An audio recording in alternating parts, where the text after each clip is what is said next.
Good morning ma'am. இங்கே parents மீட்டிங்க்கு வந்தோம் டிஆர்எஸ் ஸ்கூலில். இங்கே எங்கள் பொண்ணு வந்து ஜூனியர் கேஜி ஏ செக்ஷன் படிக்கிறா, பையன் வந்து 5th படிக்கிறான். இங்கே வந்து எல்லாமே சூப்பராக சொல்லித்தராங்க. இன்னும் எங்கள் பாப்பா வீட்டில் வந்துச்சுன்னா கூட ஹோம்ஒர்க் ஃபஸ்ட்டு முடிச்சுட்டு தான் மற்ற வேலையே பார்க்குமே. அவங்க என்னென்ன சொல்லித்தராங்க, தினமும் காலையிலேருந்து அவங்க வந்தது அவங்க என்னென்ன சொல்லித்தராங்க அதை அப்படியே சொல்லுவா. எனக்கு இந்த மேம் இது சொல்லி கொடுத்தாங்க, எனக்கு ஹிந்தி சொல்லி கொடுத்தாங்க, பாட்டு சொல்லி கொடுத்தாங்க, எல்லாமே சொல்லித்தரும். அவங்க மேம் பேர் கலைவாணி மேம், அவங்க மேம் அதை சொல்லிகிட்டே இருப்பா. அதுக்கப்புறம் வந்து பஸ்ஸில் கூட எந்த ப்ராப்ளமும் கிடையாது. அது ஏஞ்சோடனே ஃபஸ்ட்டு ஸ்கூலுக்கு போகணும், சீக்கிரம் நான் போயிடுறேன் அப்படின்னு சொன்னோம். பயப்படாது, அழாது, எதுக்குமே பயப்படாது. நல்லா சொல்லித்தராங்க. அவங்க மேம் வந்து இங்கிலீஷ் நல்லா பேசுது, எது சொன்னாலுமே இங்கிலீஷில் தான் பேசுது. இப்படி பேசணும், அப்படி பேசணும். எங்கள் மேம் எப்படி சொல்லி கொடுத்தாங்க, இங்கிலீஷில் ஹிந்தி கூட சொல்லுது. உட்காரத்துக்கு இப்படி சொல்லி கொடுத்துருக்காங்க, ஏஞ்சுக்கு இப்படி சொல்லி கொடுத்துருக்காங்க. எனக்கு தெரியாது, ஆனால் எங்கள் அப்பா நல்லா சொல்லுது.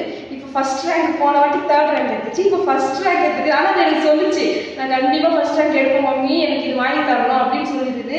அதே மாதிரி ஃபஸ்ட் ரேங்க் எடுத்துருக்கு. எனக்கு ரொம்ப ஹாப்பி.